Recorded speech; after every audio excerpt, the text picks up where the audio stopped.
I have done real estate for 20 years. These 5 Claude prompts can save you a lot of time and money. Now save this video so you don't lose these prompts and run them in the same Claude chat so it remembers your deal. Number 1, the deal breakdown. Now paste in a listing and say, analyze this property as a rental. Give me the cap rate, cash on cash return, and give me 3 red flags. Number 2, the market scout. Now compare these 3 zip codes for short-term rental demand, rank them by occupancy potential and regulation risk. Now this one alone can save you a full days of research.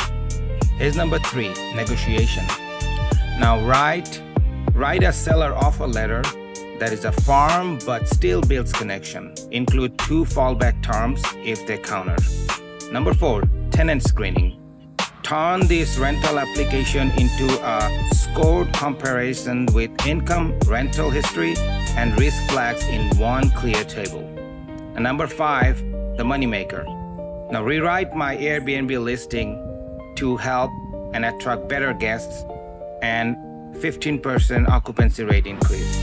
I test all these prompts, you don't have to. I want my full prompt pack. Now comment REI below and I will send you. Now follow for AI systems that actually I use every day in my real estate.